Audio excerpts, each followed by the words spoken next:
Because we have some major breaking news. Special Counsel Jack Smith has just filed a superseding indictment in the federal January 6th case. In a statement, the special counsel says, quote, "Today, a federal grand jury in the District of Columbia returned a superseding indictment charging the defendant with the same criminal offenses that were charged in the original indictment. The superseding indictment, which was presented to a new grand jury that had not previously heard evidence in this case, reflects the government's efforts to respect and implement the Supreme Court's holding and remand instructions." Let's bring in MSNBC legal correspondent Lisa Rubin. Lisa, what more can you tell us? Well, Alicia, I can tell you a couple of things. One is that the Department of Justice, or rather the Special Counsel's Office, in bringing today's superseding indictment, didn't change any of the actual charges against former President Trump. They remain identical to those on the original indictment, which was filed a year ago, or more than a year ago at this point, in August of 2023. But we are already seeing, just in comparing the number of sheets of paper, the original indictment was 45 pages long.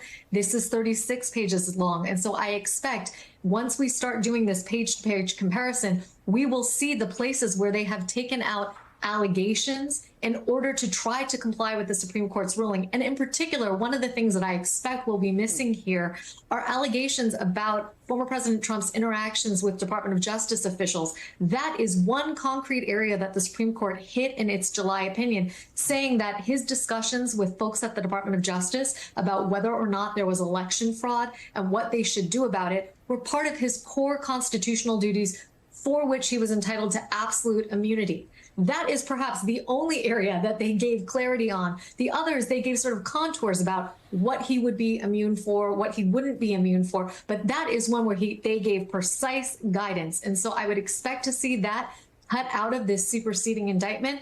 I will also tell you, this isn't entirely a surprise.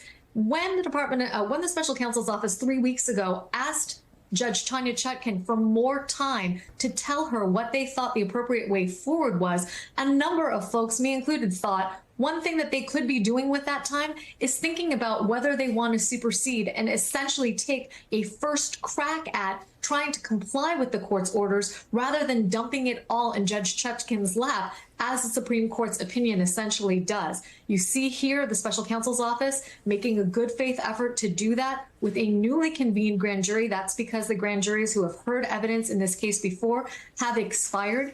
In all likelihood, they did not bring witnesses before this new grand jury, but rather an agent from the FBI to even read back from transcripts from grand jury interviews that were conducted prior to the first indictment. So we have some reading to do in comparing page by page what's still here. But for the most part, this remains a case against former President Trump, only identical charges and with lighter numbers of pages of paper here in an attempt to try and comply with the Supreme Court's order by taking out allegations of official acts for which the Supreme Court has said now that the former president cannot be charged, much less convicted. Alicia, do we know anything more about the grand jury that Jack Smith impaneled here? We don't, and we don't even know that it's a grand jury specific to Jack Smith. I want to go back to that statement that you were just reading from a few moments ago, because I believe that that statement says that while the grand jury here had not previously heard evidence related to the case, that this was not necessarily a grand jury just for this. It just says presented to a new grand jury that had not previously heard evidence in the case. So I'm not even sure that this grand jury was specific to this case. It could have been a grand jury that had already been convened in the ordinary course of business in the federal district of the District of Columbia. That's federal court in Washington, D.C. Basil, it is a reminder that accountability is happening on parallel tracks here. And while this one track will not happen in the timely fashion that many people wanted to see it in, it proceeds nonetheless. Wheels of justice keep turning. And, you know, for Donald Trump, it's a reminder to him that he needs to get elected to get away from all this in his mind. But the reality is, and it's an important reminder, that we all have to remember that this is a president who has heretofore, I love using that word, heretofore, that has heretofore and will likely continue to see a number of his days in the future in a court defending himself and raising money for the purpose of his defense. And that's something that, you know, as a Democrat, if you're Kamala Harris's campaign or any other Democrat around the country, to constantly remind voters, particularly in those swing states and in those districts, that this is not a person who has been freed or is free of allegation, that it's still out there. He has done such a remarkable job, though, of getting people to not think about this anymore. I mean, it is really unbelievable. And they've even sort of gaslighted the democracy topic, you know, and turned this around into a political persecution and held it up over and over again as an example of why actually electing him is a way to protect democracy, which is, of course, completely ridiculous given the man tried to overthrow a free and fair election by calling his supporters to Capitol Hill. So, you know, you saw some really meaningful videos and some like pieces about January 6th during the DNC, but it's pretty remarkable that it sort of hangs in the background. And he has done actually an incredibly effective job of pushing the subject to the background, and we won't have much more information about it before the election. Lisa Rubin, there's a part of me that wants to free you up as quickly as possible so you can begin to do that side-by-side that you were speaking about. There's also a part of me that wants to keep you with me the entire show. So you will tell me when you have to go as you look at these documents side-by-side, what is it you're going to be looking for?